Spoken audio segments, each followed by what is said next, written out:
విషయంలో మంత్రి కోమటిరెడ్డి వెంకటరెడ్డి మాజీ మంత్రి జగదీష్ రెడ్డిల మధ్య అసెంబ్లీలో పరస్పరం సవాళ్ల పర్వం నడిచింది. తనపై కేసులు ఉన్నాయని నిరూపిస్తే రాజీనామా చేస్తానని అసెంబ్లీలో సవాల్ విసిరారు జగదీష్ రెడ్డి. దీనికి కౌంటర్ ఇచ్చారు కోమటిరెడ్డి వెంకటరెడ్డి. ఆయన చెప్పిన దాంట్లో ఆయన నన్ను గురించి ఏదైతే వ్యక్తిగతంగా మాట్లాడిండో, ఏదో తడిపారు చేసినని, ఏదో లెక్కర్ కేసులో ఉన్నాని, అందులో ఒక్కటి రికార్డు చూపించినా నేను ఇదే సభలో ముక్కు నేలకు రాసి రాజీనామా చేసిపోతా, రాజకీయాలకు రాను. ఆయన ముఖ్యమంత్రి ఇద్దరు చేయాలని, ముక్కు నేలకు రాయాలి, రాజీనామా చేయాలి ఇద్దరు.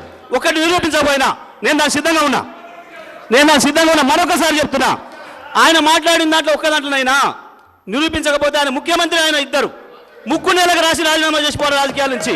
నేను అడిగున్నా దీని నిలబడాలి అధ్యక్ష, దీని నిలబడాలని చెప్తా ఉన్నా. అయితేనేమో రికార్డు నుంచి తీసేయండి చెత్త మాటలు. ఆయన ఛాలెంజ్కు సిద్ధం చేస్తున్నా, ఇది నిరూపిస్తా, లేకపోతే నా మంత్రి పదవికి ఎమ్మెల్యేకి రాజీనామా చేసి బయటికి వెళ్ళిపోతున్నా. ఛాలెంజ్ చేస్తున్నా, రికార్డు ఆపేయండి. మీరు సార్ మా స్పీకర్ సార్, మీరు అర్జెంట్ చేయండి. మీరు నల్గొండ ఎస్పీకి వెళ్ళి రికార్డు తెప్పించుకోండి, హైకోర్టుకి వెళ్ళి తెప్పించుకోండి. 16 సంవత్సరాలు కోర్టు చుట్టూ తిరిగిన 2006లో కేసులు కొట్టేసి మర్డర్ కేసులు ఈయన న్యాయమే. నేను ఆయన ఛాలెంజ్కి సిద్ధంగా చెప్తున్నాను, రాజీనామా చేస్తా మంత్రి పదవికి ఎమ్మెల్యేకి. నువ్వు ఇక మొన్న గెలిచిన 2000 3000తో గెలిచినావు, నీ జీవితంలో రావు. నువ్వు మళ్ళీ చదువుకు నీ ఛాలెంజ్ నేను ఒప్పుకుంటున్నా. ఆ రికార్డు తెప్పండి.